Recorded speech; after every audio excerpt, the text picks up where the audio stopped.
All right, I do want to mention 16. If you want to see some other ones, we can. And the reason, it's kind of a creative little function that they made up here. And again, I never in my life until this book and this problem had I ever seen x to the e power, right? But it's a good way to emphasize the rules. So we've got our derivative rules, and the one that is easily mixed up are the ones on this page right here. We talked a lot about, yesterday we were talking about ln5 is what? Remember we said ln5 is a number. lnx is a function with multiple values depending on what x is, but ln5 is just a constant, a number. So when you have x raised to a number, that is a power function, is typically what those are called. And the whole family of those, x squared, x cubed, but also square root of x, like x to the 1/2, x to the 1/3, those are called power functions, okay? And e to the x and b to the x are called exponential functions, which is kind of interesting because when you learn about exponents and powers, you think those two names are kind of interchangeable. So in this case, they both involve powers. The difference is where's the x. So when you have x raised to a number, that is a power function. When you have a number raised to an x, that's an exponential. They're two totally different situations, two totally different function families. And their derivatives act completely different. And so we have both of them. We have all three kind of situations here. So when you do the derivative of this, the derivative of e to the x is e to the x. The derivative of x to the e is e times x to the e minus 1. Right? That's a power rule. And then plus the derivative of e. 1. No, e's a number. So it would be Nothing. Right? The derivative of e. E is 2.718, so forth, so on. Kind of like pi. There's been pi there, same thing. It's just a number, just a constant or a 7 or whatever. So it's just 0. Okay? And then I think on a later problem, you had to do f double prime, right? Yep. What number was that? 22. That'd be 22, right? So 22, you were doing the f double prime of the previous ones you had done. So 22 would have been the second derivative, which means the derivative of this. So the e to the x would be that. Here you'd bring down the e minus 1. So you'd have e times e minus 1. This e would just set out there and hang out, right? You can distribute those if you want. X to the e minus 2. And then, of course, there's nothing there at the end. And then, did you then have to do the antiderivative later? Yeah. Okay, and what was that one? That was 28. Was that 28 then? Yes, sir. I think. So now you're going back to this original one and doing the antiderivative. So e to the x, antiderivative is e to the x plus, well, the power we know would have been e plus 1, right? Because when you do the antiderivative on a power, that power is going to be 1 higher. 1 over e plus 1. Because what would we do? And here's how you would think of this. You would think, okay, to get little f from big F, we would do the derivative. Well, what would you do? You'd bring e plus 1 down in front. But there's nothing down in front on this one. So that means when you bring the e plus 1 down in front, there must be something here that would cancel it. So you could just put it under like that, or you could do a 1 over e plus 1 out in front. Either way. Okay? And then, actually, whenever we do an antiderivative, and I'm not too worried about that right now, but we talked about there could be some constant there. There could have been some constant out here. So, oh, wait, no, time out. Yeah, could it be Yep.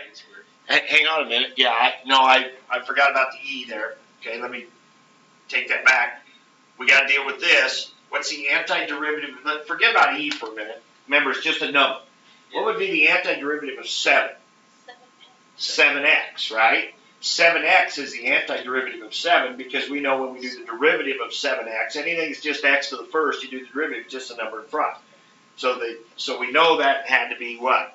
E times x. Times x, right? Not e to the x, but e times x. Remember, so e is just a number, like 7, x, so that's EX. And then there could have been some other constant here that would have just disappeared when we did the derivative. So we just stick on a plus C, standing for some constant. Now, check this. Do the derivative. Derivative of this, e to the x. Derivative of this, you bring that down in front, it would cancel that, we'd have and drop that by 1, you'd have x to the e. Derivative of e times x is just e, right? Anytime there's a number times x, the derivative is just that number. So e times x, derivative is e, and derivative of some constant would just be 0, it would disappear. Okay, and there you go. So that's what your antiderivative would look like. Now, for the quiz next week, now, I mean, if there's any antiderivatives, it might be 1, but that'd be a very small part of what's going on. But we are headed towards that. We do want to understand that idea, that relationship Big F has, that it's just the derivative in reverse. It's kind of a guess and check kind of a thing, that we're really focused on the derivative rules, but it's a good way to practice derivative rules in the sense that you got to know them well enough that you think about what would it be, so when I do the derivative. Yes, Jake, question. So why is it that, like, is e just like e to the first then? E, yeah, this e would just be like e to the first. So couldn't it be like half e squared? No, because again, you're thinking of this. You're thinking of the e like a. You're thinking of the e like a power function, like it's x to the first. It's not x. It's just a number. E is 2.718. Okay, so when you do the derivative of that, it's nothing. When you do the antiderivative of that, it's 2.718 times x. You're trying to do the power rule, and the power rule only applies when you have x raised to a number, right? And that's e raised to a number. E is a number, okay, not a. Okay, so same thing if I had like, again, if I had 4 to the third, and I said do the derivative, and you wanted to bring the 3 down in front and do that, no, right? That the power rule doesn't apply. Power rule doesn't apply to numbers. It applies to functions, x to the third. They're different. Okay, same kind of situation there. On 18, I guess maybe I would just comment on 18. It's 2 times 3 to the, what was it? X minus 1, okay? Because whenever you have an exponential and then you have some number multiplied by it, you got to be careful because you cannot multiply this 2 times this 3, right? Because there's just power in there. And so you can't make that 6, to the x minus 1. That doesn't work, okay? And so they're separate. And so when you do this derivative, you're simply, the 2 is just hanging out, right? That's our rule. When you have a number multiplied by a function, this part is a function, right? An x in it. This part's just a number multiplied by it. So that number just hangs out there. And then you do the rule. Well, the rule for this is 3 to the x minus 1 times a natural log of 3. We have to tack on an ln 3. And if there was a number multiplied by the x here, we'd be kicking that out too. So if there was a 2 or something else times that x, we'd be kicking that out as well. But we're not. So now you can just leave it like that, okay? Or you could bring the ln 3 around with the 2, whatever, but it doesn't matter. It's a times b times c, whatever order doesn't matter. Rearranging it, so we can. Okay? All right, any others on that page, on 139? Any others you want to talk about, have questions about? We can do whatever. I mean, we got, we can't do, well, we don't have that much time, no. And then if they all of a sudden throw this Schroeder thing in there, we're really big crunch. But 30, what was 35? What about 30? Did we do 35? We did. I did. Well, 30, yeah, that was a separate. We were supposed to do 35, right? That's a whole different. Yeah, 35 we just did. Oh, was that the one about, was that the story problem? Yeah, the January 1st. Oh, right. No, nobody has a question on 35? What about 30? Yeah. I didn't get it. Okay, so you have a question you'd like to see. Okay, all right. I thought it was strange that nobody had a question of 35. Now, here's the thing about 35. Remember yesterday I said when we get, and we can look at another one too, but if we talked about how the 2.6 sections about exponentials and logs, and those are pretty uninteresting when it comes to chart stuff. Local max min because they're just concave up the whole time, or log graphs concave down the whole time, no inflection points, no local max min. It's just pretty boring. Okay, so we're not going to get into much of that with exponential logs. What we will get into is the kind of the growth and decay kind of problems.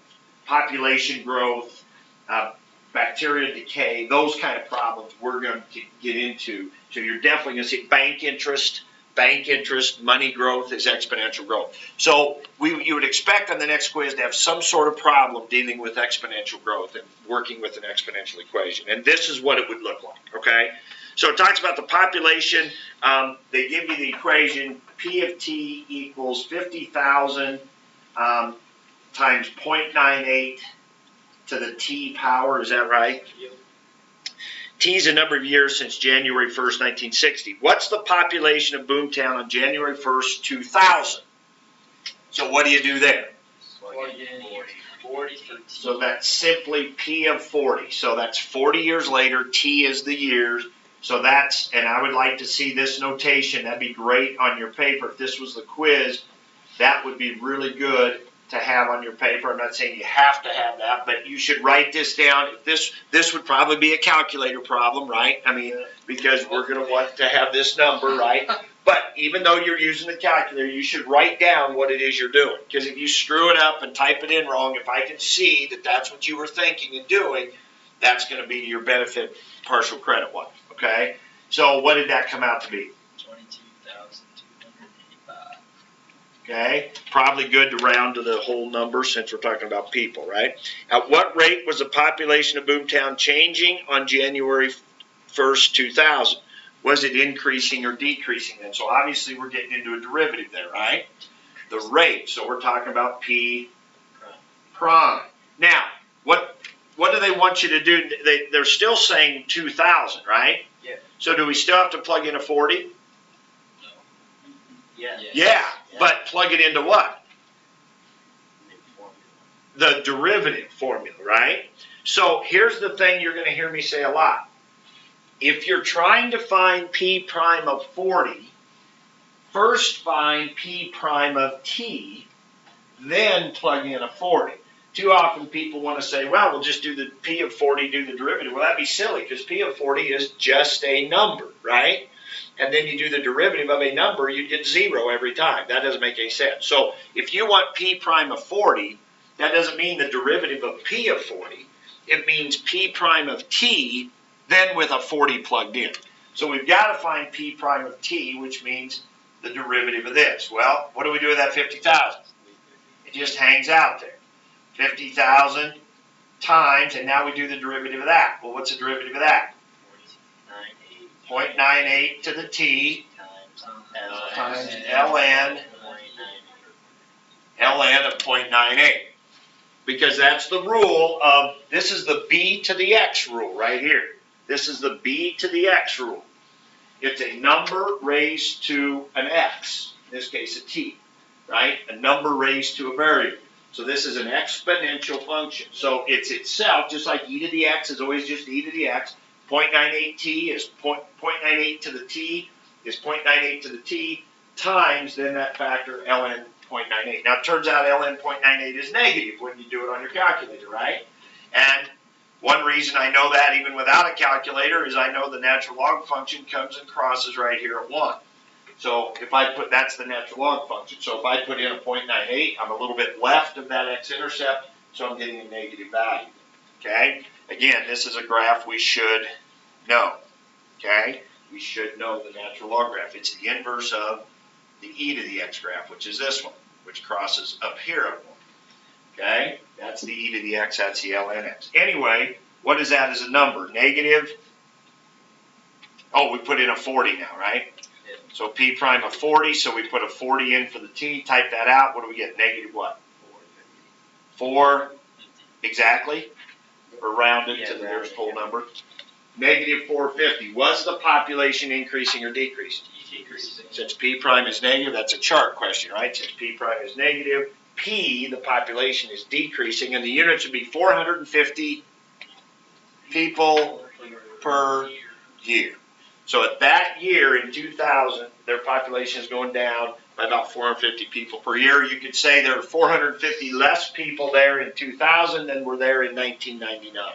That would be another way to say it, but I just say people per year is good. Okay, so that's just an example of kind of a simple story problem, being able to use the derivative, kind of the chart kind of stuff, and being able to use our derivative rule that we learned for exponentials. Okay, somebody say something about 30. Was that the antiderivative of this one? Is that what 30 was? Yeah. Was the antiderivative of this?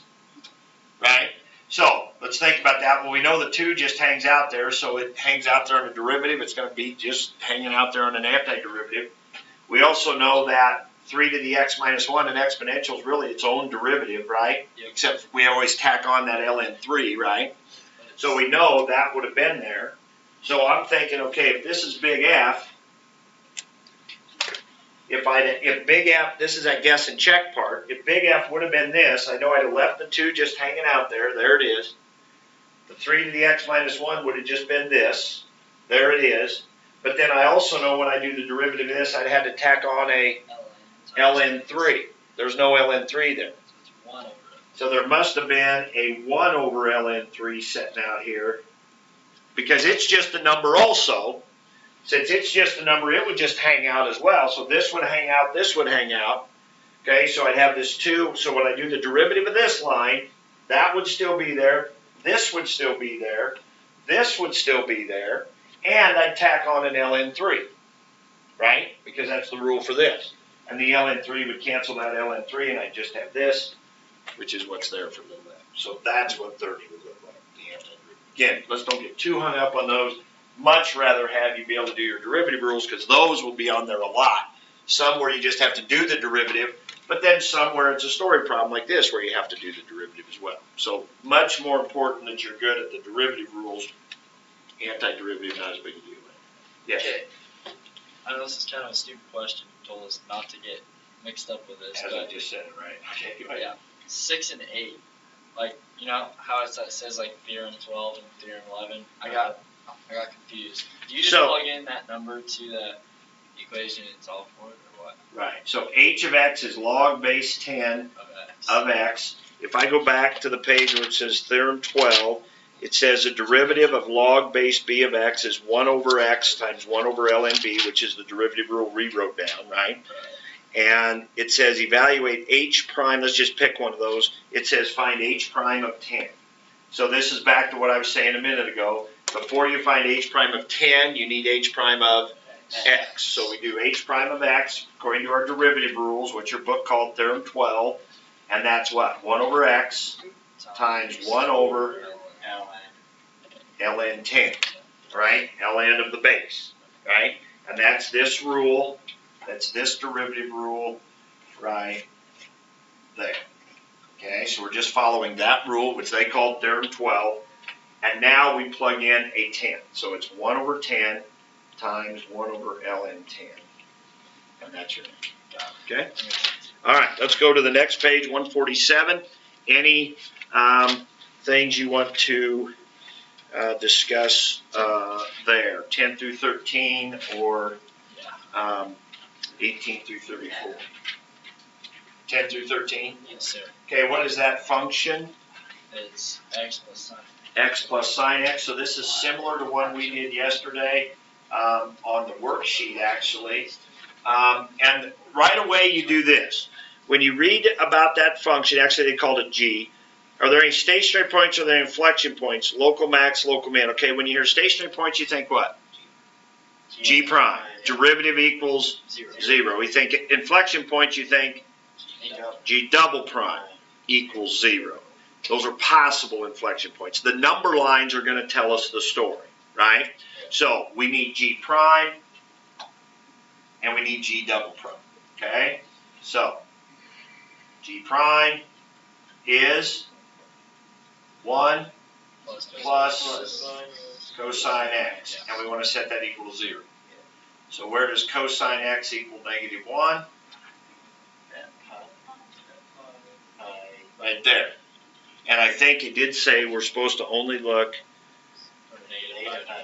from -5 to 5. Oh, okay, so that's, 5. That's it. And 5. that would go back this way too, right? So -5. Because then if you went around again, this would be pi, then this would be 3 pi, and that's like 9 something, right? So pi would go this way. Now, that might be one where it's almost better to actually look at the cosine graph, right? Where's cosine -1? Right there and right there. And here would be -5, and here would be 5 over here. So between -5 and 5, it's pretty easy to see that cosine is -1 at those two places. So it's x equals -pi and pi. Okay? Now, I would suggest to you that this would be a no calculator one. 10 through 13 would be on the no calculator, right? We're going to talk a little bit, hopefully, nobody in the yellow coat shows up, about what this would look like if we were doing it on the calculator. Okay? All right, so -pi and pi, so we do what with those? Number line, okay. So -pi and pi. So we got some numbers here. So -2 pi wouldn't be a bad one to put on there. 0, 2 pi, those would be things we could put on there. Even though that's outside of the range, you got to be a little careful that that's 6.28, right? Which is outside of the -5 to 5. So, but I think we're probably okay. We'll check it out here. So this one, we're going to plug it back into here, right? That's my G prime. So -2 pi, what's cosine of -2 pi? That'd be up here at 1, right? That'd be back around here, cosine, or 2 pi. So that's 1 plus 1, that's 2, so that's positive, that's positive. 0, cosine of 0 is also 1. It's the same for all of them. So positive the whole time, okay? So that means, so the question is it ever increasing, or stationary points on 10, right? Those are stationary points. Skip to 13, or 12 and 13. Is there any local max? Any local min? No.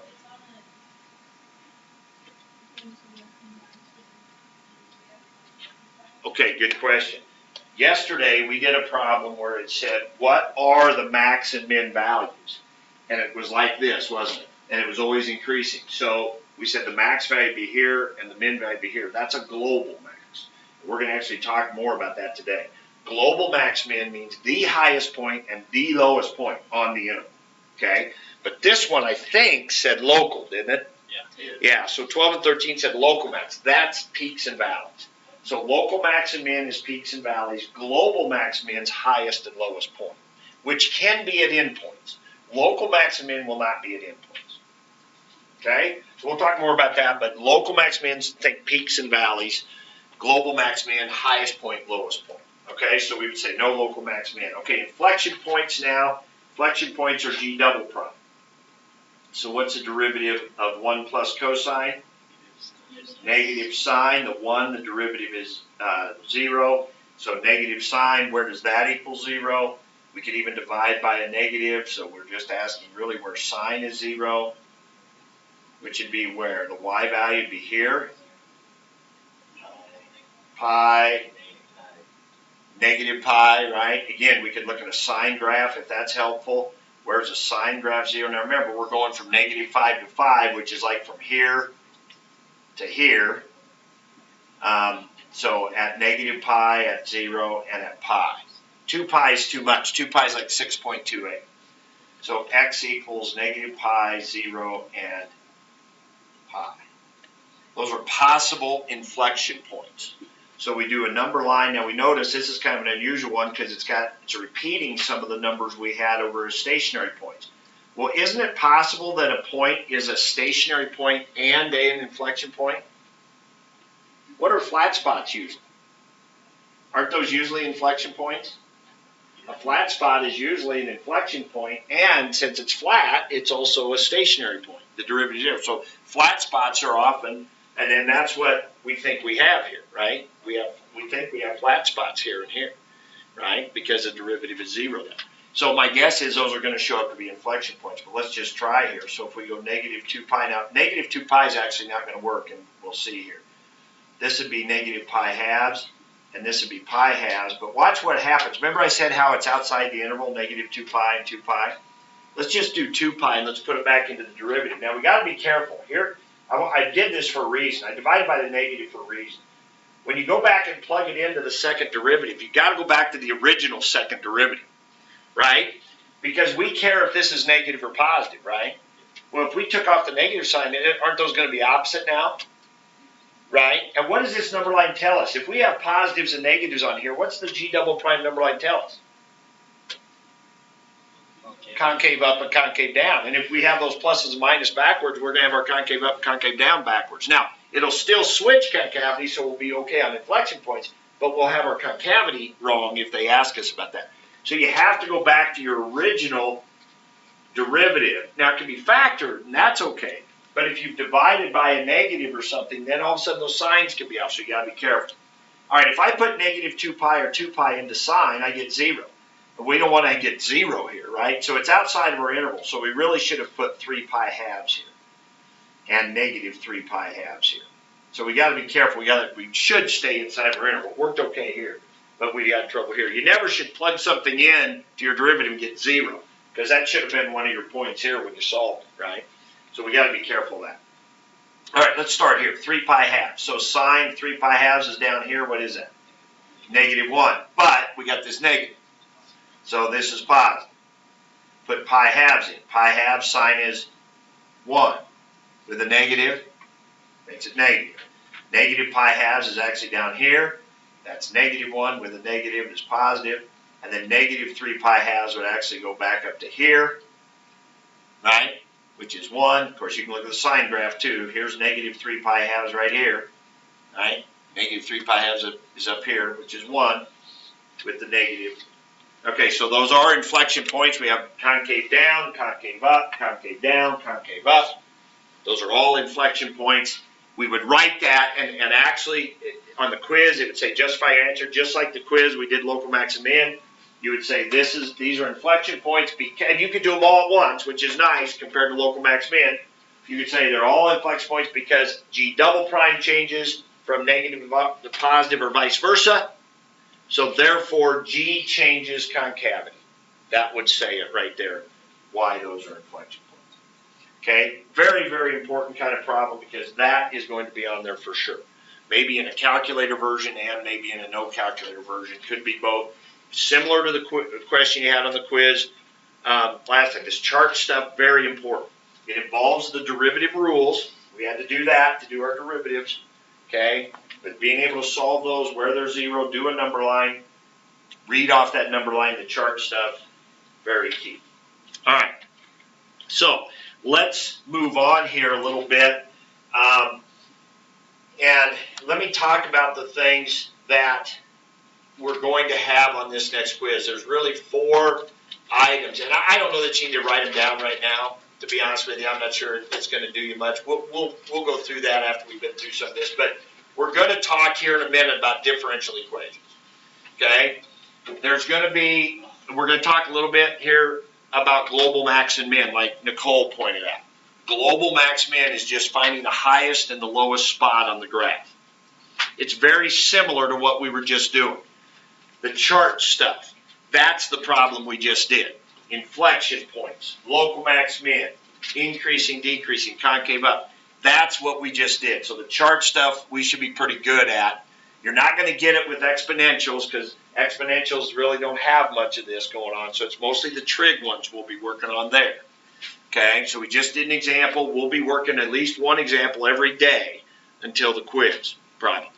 Okay, and then, of course, your derivative rules and maybe just a teeniest bit of antiderivative, but I wouldn't worry much about. And we're going to continue to be practicing the derivative rules. So you think about what we haven't talked about that's going to be on the next quiz, there's not a lot. Now, this differential equation thing is going to take some time and some work, okay? So that's the new thing. But our derivative rules, we're not going to add any more to those, so we want to be able to do those. Chart stuff, we've pretty much done those. We'll do at least one example to work on that going forward. And then we're going to talk about this idea of global max min, how that's a little different than the chart stuff. Very closely related, but a little different. Okay? All right, so let's spend some time now on differential equations. So now this you want to write down. Okay? So what is a differential equation. And we're going to just start to scratch the surface. That is cool. That is really We're going to just scratch the surface of differential equations here in this chapter. Differential equations is one of the subjects that we will just kind of continue to bring back every now and then. As we learn more stuff, we'll be able to do more with differential equations. So the book, what they do is they introduce just a little bit of it as we know enough to do the various pieces of it. Okay, here's what I want you to write on differential equations. If you majored in math, let's say, or you were going into engineering, when you go to college, you'll start in calculus. Some of you might start in Calc 2, right?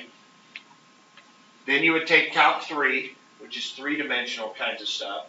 And then your very next class after Calculus 3 would be differential equations. It would be a class in differential equations. Okay? whole class of this stuff. Whole class of differential equations, solving differential equations. Now, you've spent most of, and that's not that big a deal, whole class. You think about it, you've spent 3 years of your life solving algebra equations and trig equations, right? And so this is just another kind of type of equation that you solve. Now, what type of an equation is it? Well, all it is an equation that contains derivatives. An equation that contains derivatives. Of course, an equation means there's an equal sign, and there's some solution that will make it be true. That'll make the two sides be true. So when you solve a trig equation, when you solve a quadratic equation, when you solve a linear equation, right, you're just trying to find some value of something that makes it be true, makes the two sides balance, make the two sides equal. That's what happens when you solve an equation. Okay? Well, so if I say what's a quadratic equation? Well, it's an equation that's a power of 2. A cubic equation is an equation that's power of 3. A linear equation is an equation of power of 1. A trig equation is an equation that has trig functions in it. You see what I mean? So a differential equation is just an equation that has derivatives in it. So it's just another type of equation. So what's that mean? Well, it means we usually, when we write them, we write y's. We don't write f's very often. We usually do differential equations with y's. And quite honestly, they a lot of times involve motion or movement, so a lot of times t is the input variable. But it could be x, doesn't matter. I'm going to do t a lot when I write. Okay? So here's the next thing I want you to put about differential equations. Now this is where it does get a little bit different. The solution to and then usually we abbreviate, the book does this a lot, they abbreviate differential equations DE. The solution to a differential equation is the original function. And for example, a lot of times that's y. I mean, so if the differential equation has y primes in it, because remember, a differential equation has derivatives in it. So if the differential equation has y primes in it, the solution is the original function y, and then with some t's and without any derivatives in it. So the solution is an equation. Now that's really strange because we're not used to that. For us, when we solve an equation, what's our answer look like? It's just a number, just a value, right? And so this is weird. This is probably the hardest part to get used to is when you solve a differential equation, what you're finding is another function. You're finding a function, y equals, as the solution. Okay. Now, there's 3 types that we're going to talk about. Okay? So I guess I would label this types. First type are equations easily solved by an antiderivative. Now, if you think about it, if a differential equation has a y prime, and we want the original function y, isn't that mean antiderivative? Right? If you're going from y prime to y, you're doing an antiderivative. So here's a few examples. Y prime equals 3t plus 2. The the solution would be y equals, could we do that one real quick? Again, I'm not going to ask you to do this on the next quiz, right? To solve it this way, but what would be the antiderivative of 3t? Not 1/3. We know it'd be t to the second. The power would be 1 higher. Wouldn't it be 3 halves? Yeah. It'd be 3 halves, right? We divide by that new power. So it'd be 3 halves. Think about it. Bring the 2 down in front. Do the derivative. Bring the 2 down in front. Cancel the 2. We'd have 3t. Plus 2t plus some constant c. That would be the solution to that differential equation. The solution to a differential equation is the original function y. So the simplest ones are the ones that just, where we can just do that. Okay? Now, the second type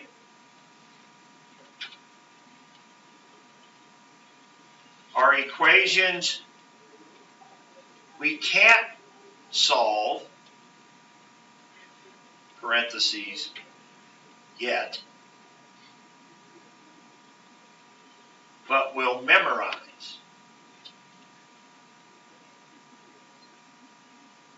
Solution. And there's only one right now, and that's going to be that one.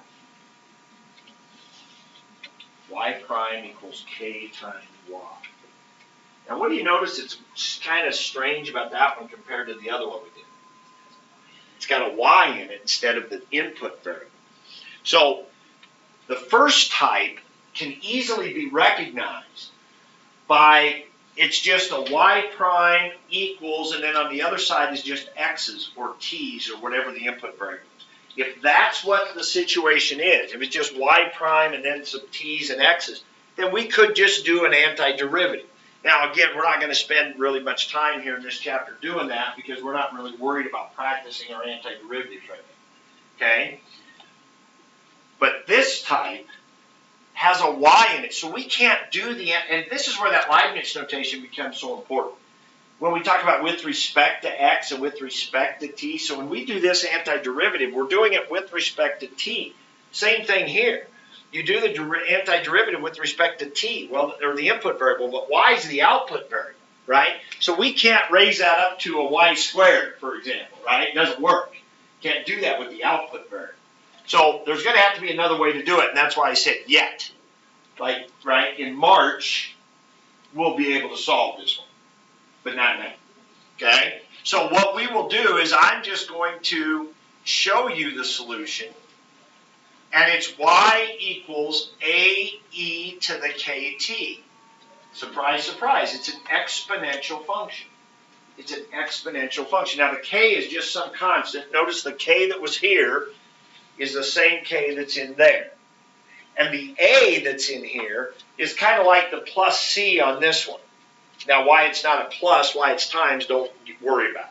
But that's just like this constant that shows up when you do an antiderivative kind of thing. But so on the top one, we did that antiderivative ourselves. On this one, you have no idea where that came from. But I will tell you this, it kind of makes sense. Because let's put some units to this. Let's pretend y was the amount of money we had in the bank. Dollars. We're going to leave it there for a number of years. So t would be years. Now notice there's no t here, but there is a t in there, right? What would y prime be then? The rate that your money's increasing per year. Not your interest rate. That's different. Like if I put $100 in the bank and Warren Buffett puts $1 billion in the bank, we both might get 2% interest, but in dollars per year, are we getting the same? No, not even close. So when we talk about the rate that your account is increasing, there's the interest rate, which is the percentage. But what we're talking about is the amount of change, right? The dollars per year. Okay, so it's not the interest rate. It turns out actually the K would be the interest rate, right? If we're getting 2%, this would be like 0.02 maybe or something. But anyway, so So this would be dollars per year. So what is this saying? Now in science, you've probably studied this. This kind of a simple equation like this, y prime equals ky, is called a direct proportion. Direct proportion. What this is saying is that y prime is directly proportional to y. That is, the amount, or the rate that your money increases is proportional to the amount that's there. Does that make sense? The more money that's there, the faster it grows, right? The more it goes up. That's a basic principle of investing, right? The more money you can invest at a certain interest rate, the faster your money will grow. Okay? Well, that's, and you've heard of the PERT formula. Didn't you guys do this probably in some math class? The exponential growth, right, of money? You used to call it the PERT formula, principal E to the R for interest rate, okay? Used to call it that. But that's a basic formula for exponential growth, which is what your bank account would do, right? If you would put money in and leave it over a period of time. Okay, so it kind of makes sense that this would have that as its solution. Now, let's talk a little bit about this whole idea of differential equations. Why do they exist and what's the big deal? Well, engineers, here's the thing. Differential equations can easily model a situation. For example, this is a really nice little model for any kind of exponential growth. It just says the rate of growth is proportional to the amount present. Now, it also works with exponential decay. When dinosaur bones are decaying, right, in the beginning, when it's a big mass, right, the decay is quicker. But then over time, it goes slower, right? The exponential decay looks like this, right? So as there's less mass present, it slows down. So as y gets smaller, y prime decreases, right? And the rate decreases. It goes slower. Okay, so it works in all of those kind of exponential growth situations. But this is not very useful for finding information. It easily models it, but you can't find it. For example, if I want to know after 10 years how much money do I have, can I plug a 10 into here anywhere? After 10 years, I want to know how much money I have. This is not a very useful equation, but this is. I can plug a 10 into there if I know what K and A are, and I can find out how much money I have. So the solution to the differential equation is the more useful thing, but these are pretty easy to write as far as modeling a situation. Okay, anyway, we're just getting to just trying to understand the idea. We haven't gotten into what you're going to actually have to do yet for these. Okay, so that's coming. All right, number 3, the third type are equations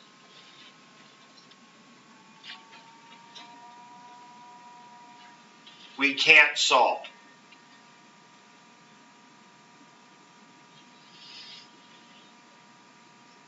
Parentheses, this is really good grammar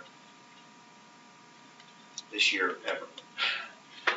In other words, the second one, later we're going to learn how to solve that second one. Okay? The third type would be ones that you'll have to take differential equation class in college. DiffEq is what the really smart people call it. DiffEq. So if you want to sound smart, you say, well, what do you do? Well, we did a little DiffEq. All right.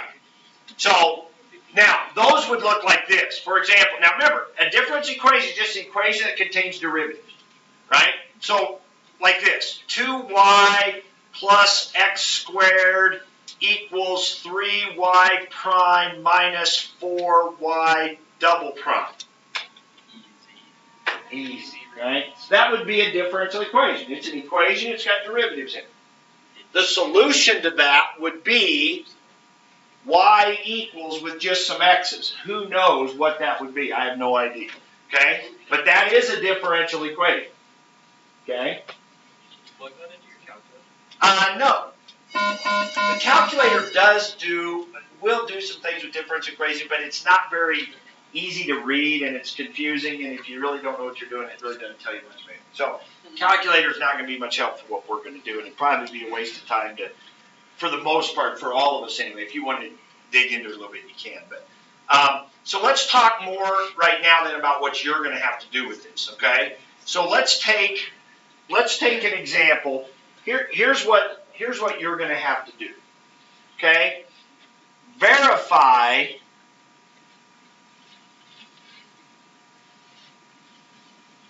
some, let's see, how would I say this? Some. I'm thinking, so I just keep right after it. Let me just pick one. Let me just pick one out here. Trying to think right now I'm drawing a blank, and I had an idea of what I wanted to do, and now I'm losing it. So let me just pull one out here.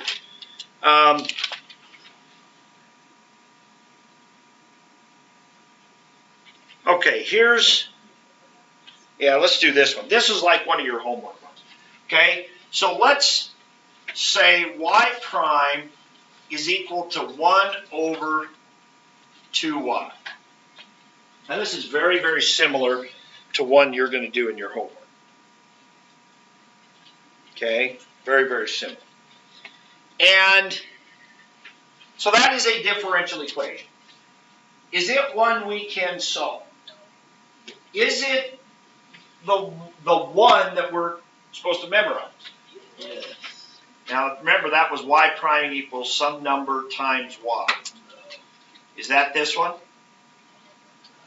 Yes. Yeah, but it's not y to the first, right? It's got to look like this. The y's on the bottom. And so this is not that one. This is not that one. Okay, so this is not the one. So this is one we have no idea how to solve. Now, my question then is y equals the square root of x minus c a solution? Now remember, a solution is the original function y. So my question to you is that a solution? So now what you have to do is so this will be the part we're mostly going to do in our homework, and that you're mostly going to have to do on the next quiz. All right? So that is the question right there. Is that a solution? So we have to take ourselves back, and I'm going to write something down here, and then I'm going to erase it here. No, I shouldn't erase it. No, let me put it on a new page. So we got to take ourselves back to when you were maybe in 7th grade, or might even be, you guys are smart, might have been 6th grade. When you were first confronted with an equation like this, and you did not know how to figure out how to find x. Isn't that kind of the situation we're in? We've got an equation here, a differential equation, and we don't know how to solve it. So here, put yourself back in a time when you did not know how to solve it. You can't think that far back, right? That's okay. So we're kind of in that same situation. So what your math books at that time had, they had some problems where they said, is x equals 4 a solution to that? And so what did you do? You plugged the 4 in for x, worked it out. Now, to be honest, what your math teacher probably did, it depends how much they made you show your work. But what you guys would do right now, because you're kind of advanced beyond this, you would put a 4, you go 2 times 4 is 8, 8 plus 3 is 11, and you would say what? No. Because X. Because 11 doesn't equal 9. In other words, we got to go back to what it means to solve an equation. What it means to solve an equation is that you can plug something, whatever you think the solution is, you can plug it in. Remember when your teachers used to make you check your solutions? You would have to plug them back in to show that they worked. What that meant was that the two sides were equal. That's what you had to do. So what I like to do, and that was easy, and that seems easy now going back to this, but it's not quite as easy to do on this. It's not like plugging in a number. So we got to be a little more organized with how we do. So I do what I call a T-chart. I put a line down here. Now you can put a top line here if you want. A lot of times I just leave that off. But I think of it like a T. Okay? So what I do is I put it there, and I kind of think of that like a T. Now what I'm going to do is I'm going to take that solution and I'm going to plug it in. So I'm going to go 2 times 4 plus 3, which is 8 plus 3. And I know I'm writing out a lot more than you might think, but we're going to have to when we do them. 8 plus 3 is 11. Over here I have 9. Are those two equal? No. We say not a solution. It'll only be a solution if when we plug it in, the two sides are exactly equal. Well, that's exactly what we're going to do here. Here's my equation. Oh, that was really good. Okay. There. All right, so we're going to take, now, that one of the problems that people sometimes have is where do they draw the t? Because we got two equations. We got this one, we got this one. Well, you had two equations here, too. We didn't draw it here. This is our solution. You always got to think to yourself, and I always like, this is my example, and I always think to myself, what do? I think 4 is the solution. I take the 4 and I plug it into the other thing. So that's what we do here. What are we asking is the solution? That thing over there. The solution we plug into the other thing. So that needs to go over there. Okay, so where are we going to plug this? In for the y. So we're going to have 1 over 2 times square root x minus c. Now, what do we plug in over here? Now, in this example, we didn't plug anything. Now, I should have made it a harder one. I should have put like, I should have done this. I should have done 3x minus 1 over here. Okay, now, is x equals 4 a solution? So we would plug 3 times 4 minus 1. 12 minus 1 is 11. Oh, God, I got lucky. So now the answer is yes.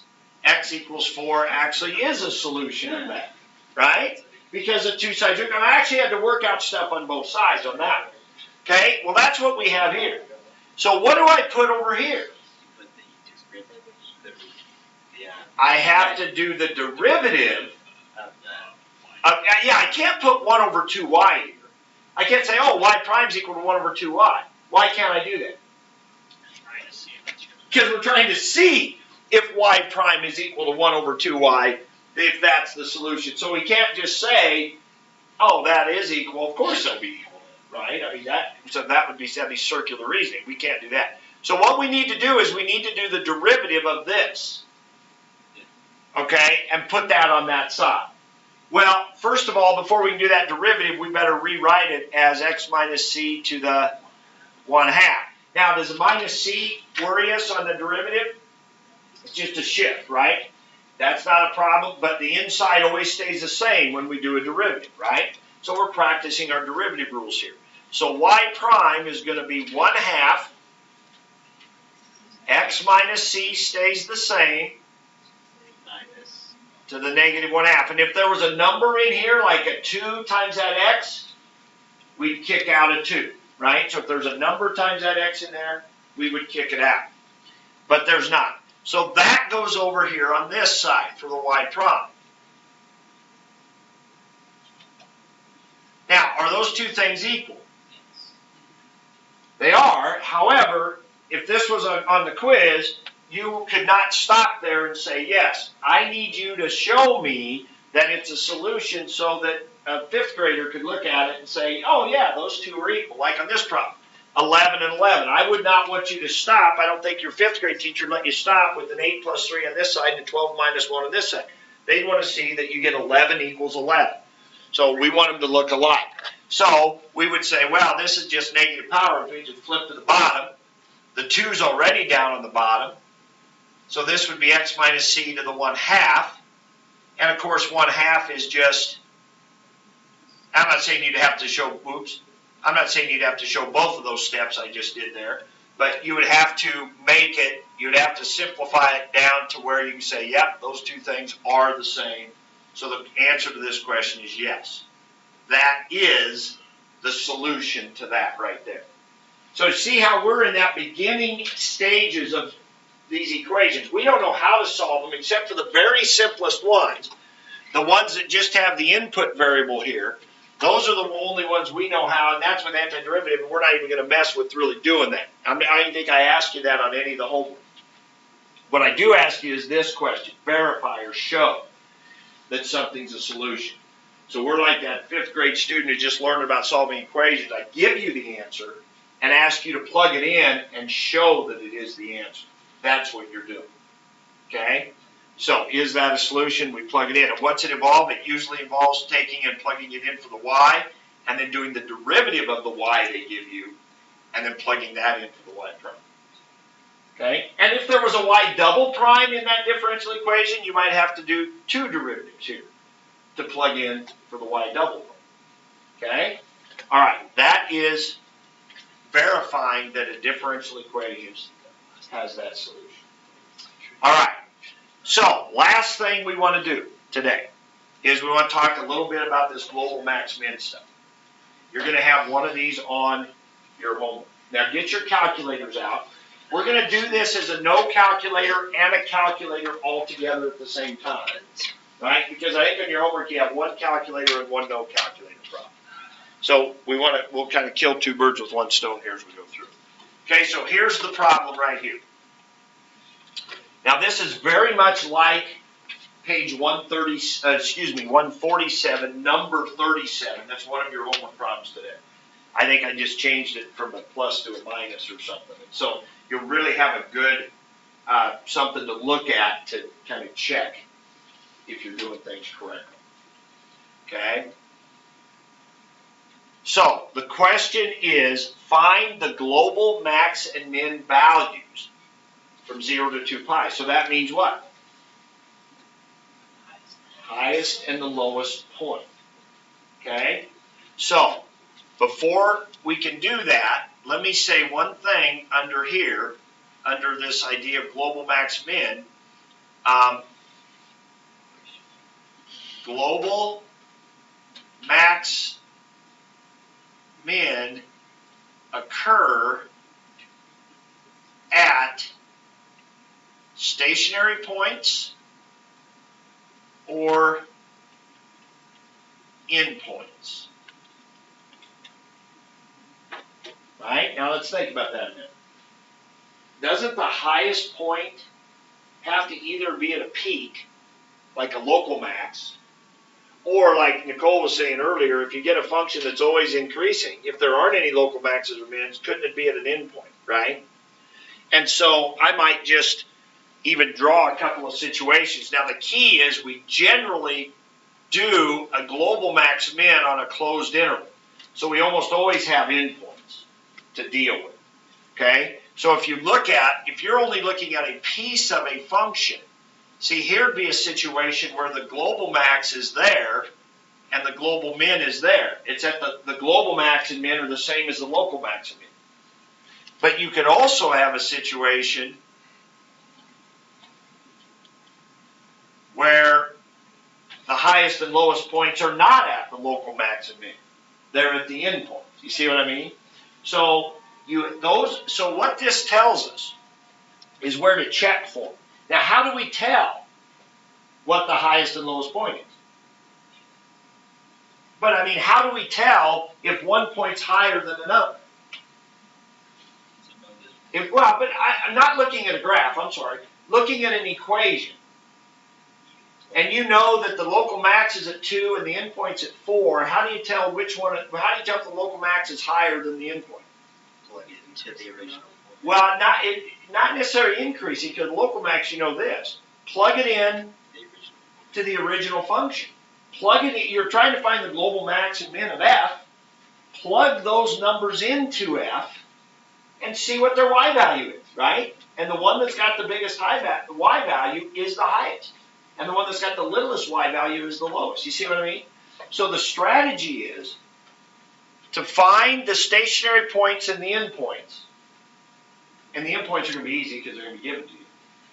And plug those into the original function.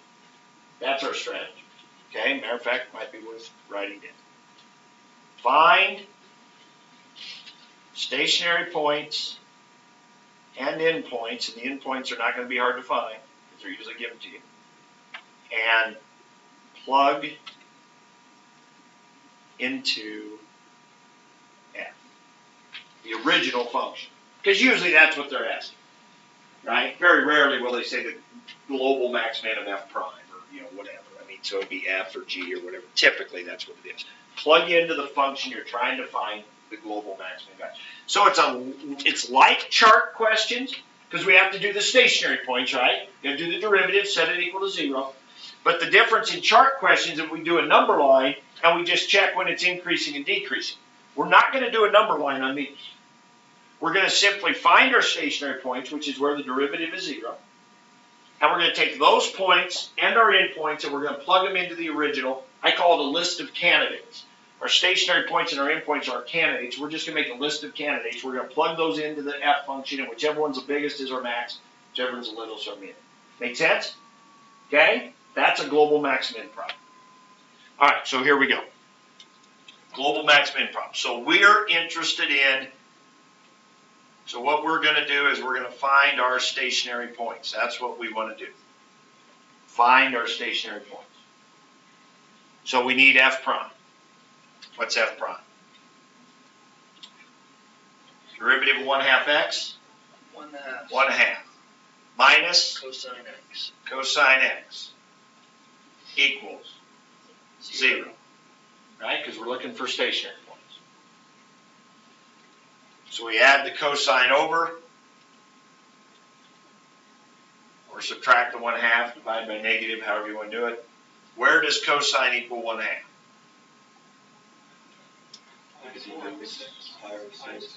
Cosine is the x, right? So that'd be pi over 6. And where else is cosine positive? It's not 5 pi over 6, is it? Now let's see, this would be 6 pi 6, 9 pi 6. It'd be, yeah, because this would be 2 pi, which is 12 pi 6. So it'd be pi 6 short of that, so it'd be 11 pi 6. So x equals pi 6 and 11 pi 6. Right? Because cosine is positive in the first and fourth quadrants. Cosine is the x value. Okay? Wait, that's not pi over 6. That's pi over 3. Because this is the higher, right? This is the bigger angle, 1/2 smaller than root 3 over 2. You're right. That's pi thirds. And then this would be 2 pi, which is 6 pi thirds. So that all the way around would be 5 pi thirds. Yeah. That's pi thirds. Because sine is 1/2 at pi 6, right? Cosine is 1/2 at pi thirds. So pi thirds and 5 pi thirds. There we go. And again, we're only in the interval 0 to 2 pi, so that's why we're dealing with just those two. So those are our stationary points. These are our endpoints. We're not going to do a number line. The number line we could do, but it just wouldn't tell us anything. It might tell us there's a local max and a local min, but we don't know. We don't know if the local max is the highest point. So just knowing it's a local max really does us no good. So what we need to do is we need to know what these y values are. So we're going to make what I call a list of candidates right over here. List of candidates. Candidates mean these are the possible places where we have a global max or min. Right? They're possibilities. They're candidates. So I'm going to plug them into F. So I'm going to start with my littlest one, which would be 0, right? Because 0 is endpoint. I'm looking at my endpoints, and I'm looking at my stationary points. Those are my candidates. So f of 0, f of pi thirds. It doesn't really matter what order you put them in. I don't care about that. F of 5 pi thirds, and f of 2 pi. And I'm going to plug those into the original. All of this so far is no calculus. All right, so I put in a 0. Again, back into the original. When we do a number line, we put it into f prime. In the original, we care about what the y values are. On list of candidates, we plug it into the original. 1/2 times 0 is 0. Sine of 0, 0. Right? Pi thirds. What's 1/2 times pi thirds? Now, you know what? It's up to you, but pi thirds isn't pi thirds basically 1? What's pi? 3.14? Yeah. 3.14 divided by 3 is about 1, right? So that's going to come in handy here in a second. But put pi thirds in here. So 1/2 times pi thirds, that'd be what? Pi 6? Well, what's that? That's about 3 divided by 6. It's about a half. So what I need to know, see, I just need to know about what it is. Now, they do want to know the value, so you're right. I probably should leave that. I tell you what, time out. Let's write pi 6. But when we go to tell, because remember, one of the things I'm going to have to do is tell what's my highest value. So I'm going to have to estimate it a little bit. But yeah, that'd be pi 6 minus, what sine of, what are we plugging in? Pi thirds? What sine of pi thirds? Sine of pi thirds is radical 3 over 2. So we're going to have to do a little bit of estimating right there. But I would want to give that as my exact answer, which I'm just going to circle it here in a minute, and I'll write global max if that's it. Okay, next one, 5 pi thirds. So what's 1/2 times 5 pi thirds? 5 pi 6. So I'm taking 5 pi thirds, I'm plugging in for x. So 1/2 times 5 pi thirds, so that'd just be, if you're having a little trouble with your fractions here, Dane, just do that, multiply across, right? Right, Casey? 5 pi 6 minus, hang in there, man, it's almost lunchtime, 5 pi 6. Now we put a 5 pi thirds in here for sine. What's sine of 5 pi thirds? Negative plus root 3. That's this one down here. So it's the y, so it's negative root 3 over 2. So minus a negative, that'll become positive root 3 over 2. So we're going to have to estimate that here in a minute. And then let's put in 2 pi. 1/2 times 2 pi is pi. Sine of 2 pi. 0. That's right there. That's 0. So that's just pi. Now, the other thing a number line might have done, like the problem Nicole was talking to us about, if we'd have done a number line and it was plus, plus, plus, plus, right? We know it's always increasing, then that would have been nice. But a lot of times that's not going to happen. So, so that may not have helped us any there. All right, so let's get some estimates here. So we said this was about 0.5, right? And what's root 3 over 2? Well, what's root 3? Well, it's not root 4, which is 2. And it's not root 1, which is 1. So it's got to be between 1 and 2. And closer to 2. Yeah. Right? Because root 2 is 1.4. So I think it's about 1.7. And divided by 2, it's actually 0.866. You've probably seen that value before. But it's about 0.866 is what it is. But about 0.8. Let's just say 0.8. So we got 0.5 minus 0.8, so it's about negative 0.3. Usually we don't have to be that exact to tell what's going on in a no calculator problem. 5 pi 6. Well, that's almost 6 pi 6, which is almost pi, which is what? 3. So it's roughly 3. It's pi 6 short. We just said pi 6 is about 1/2. So 5 pi 6 is about 2.5. But even if you called it about 3, or you just took a little off of 3, you'd be close enough.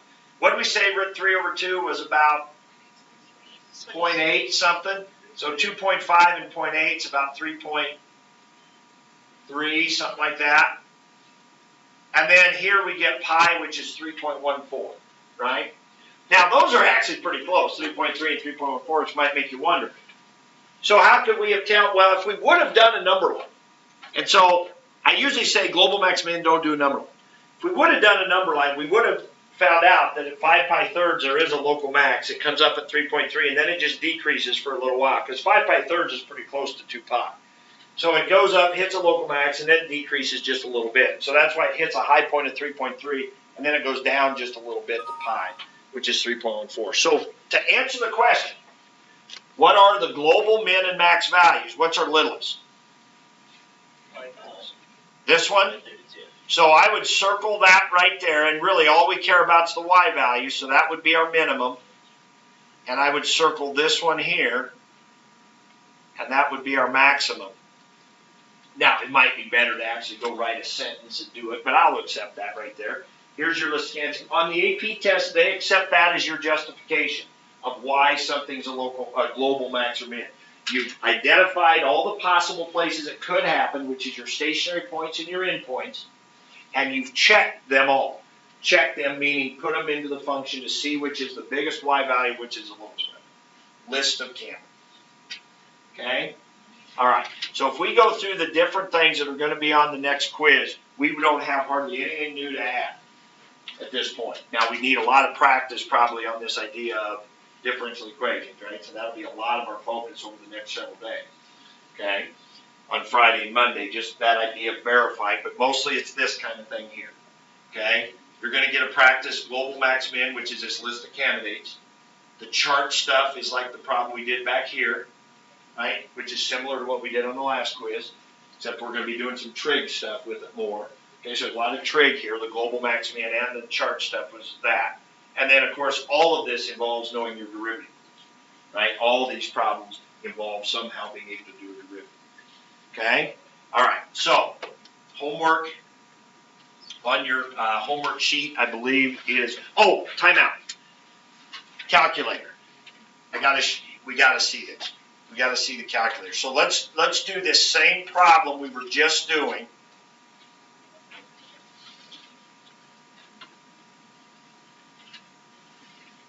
Brianna.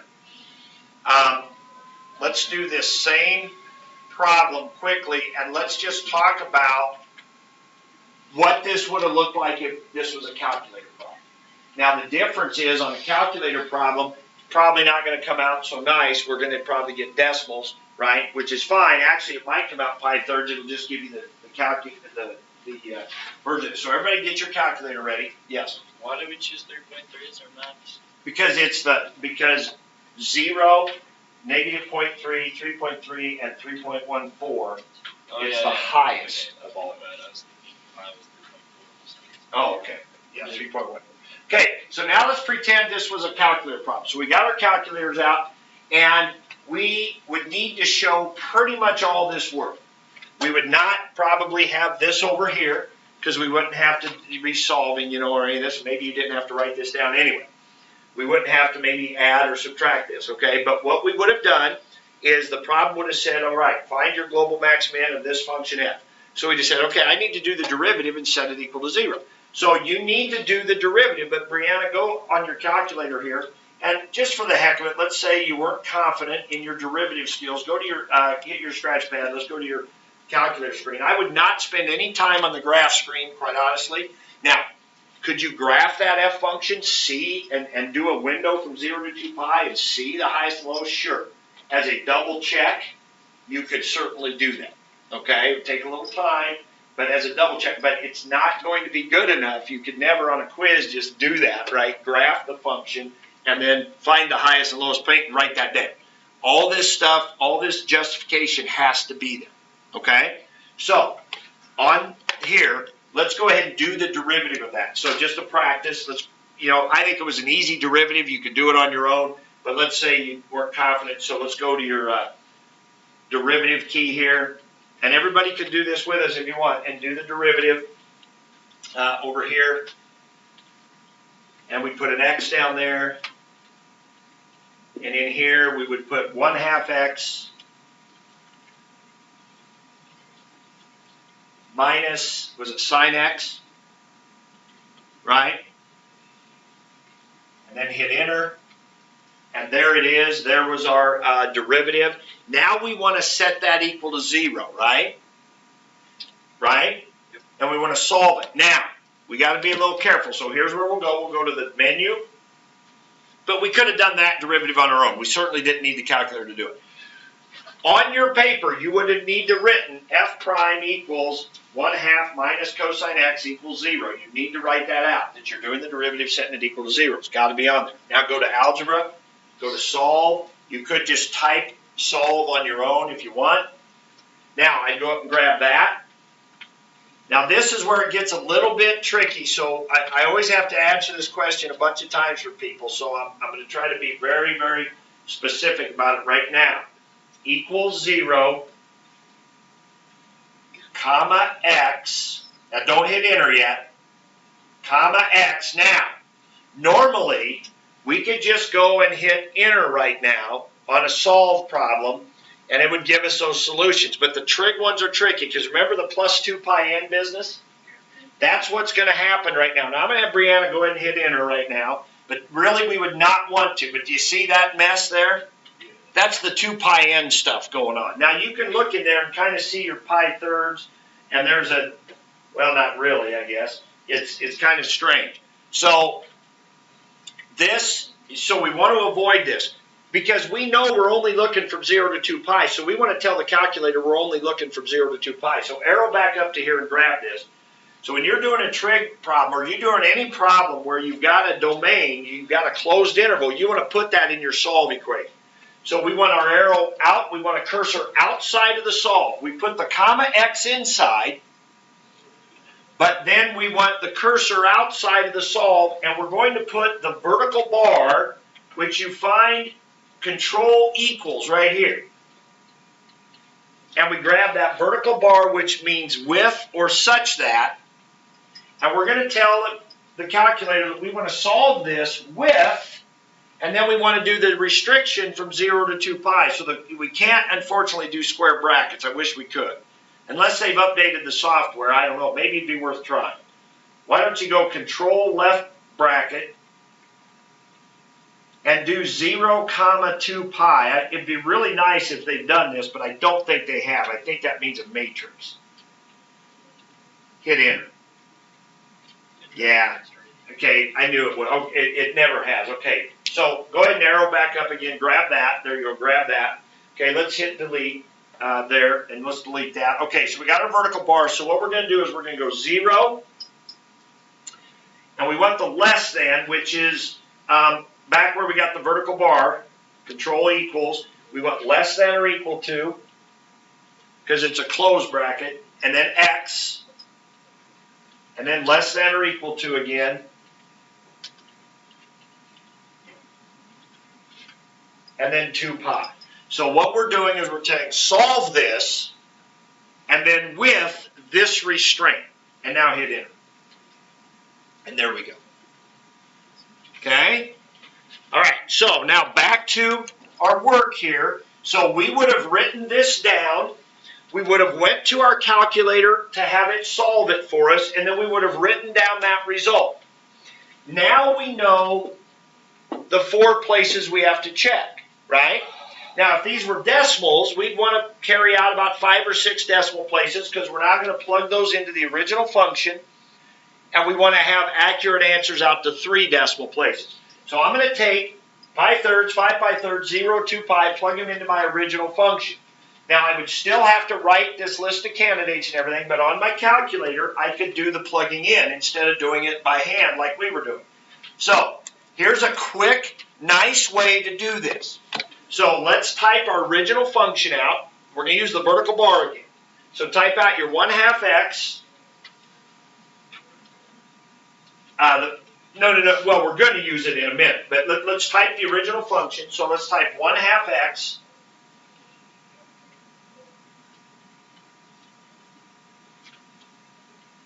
Minus, what was it? Sine x?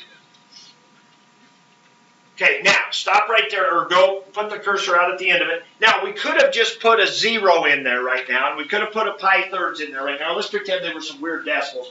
I could have just typed those in everywhere I have the x, but there's a faster way. So I just type 1/2 x minus sine x. Now, another thing I could have done is put this into my f1, and right now I could be doing f1 of. Or I could have defined f of x to equal that original function, and now I could be doing f of 0, f of, right? I could be doing that too. So however you want to use your calculator is fine. But you can just do this. Now put the vertical bar, and what we're telling it now is we're not solving, because notice I didn't say solve here. Understand the difference. We're not solving an equation here. We're plugging in a value for x. So I'm just giving it the function, and I'm going to say with x equals, so type x equals, and what was my first one, 0? Yep. Hit enter. Now arrow up and grab that again. Change the 0 to pi thirds. And I would hit control enter here because we want a decimal so we can compare it. So I would probably hit control it. We weren't too far off, right? We said negative 0.3. And grab it again. Put in 5 pi thirds. See what we're doing? We're just using the calculator to plug values into the original function. And then, we were pretty close there. And then we want to plug in 2 pi.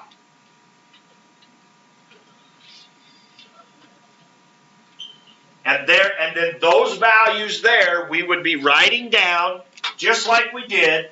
So our work would look very similar whether it was a calculator or no calculator. It would just go a little faster with the calculator because we're able to find those values, but we're writing down the same stuff. So clearly, here's our biggest value, and there was our littlest value right there. Okay? So make sure you're comfortable with that in your calculator. If you're not, come and see me and ask me about it and so forth. All right. So on the homework sheet, I think it's pretty much on there what the assignment is. Let me double check and make sure. I am gonna change one thing. Yeah, I am gonna change one thing here. Where it says 39. Oops. Let me just write it. So 2.5, we're doing 6, 17, 19, 20, 25, and 43. In 2.6, we're doing 37, 38, and 47. And in 2.7, we're doing 37 and 44, not 39. So I'm changing that. 37 and 44. So 2.5 are those differential equation ones. So those are the T-chart verifying that it was a solution, plugging in that solution. This is the exponential section. I think this has some problems about kind of that bank interest, that kind of that sort of thing. I think it's more of like the T-chart again, actually. I think it gives you that money differential equation, and it talks about verifying that it's a solution. And then these are the global max min. Now let me make a little note here for you. This is no calculator, and this is with your calculator. And both of those are the global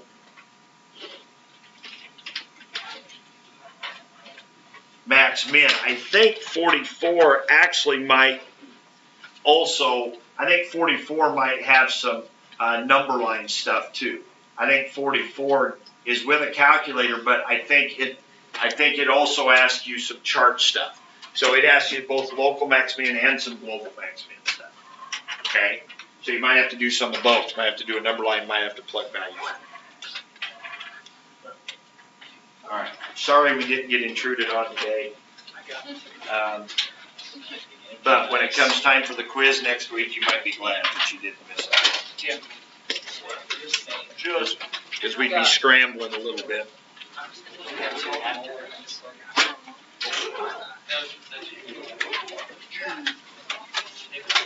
What day is the quiz next week?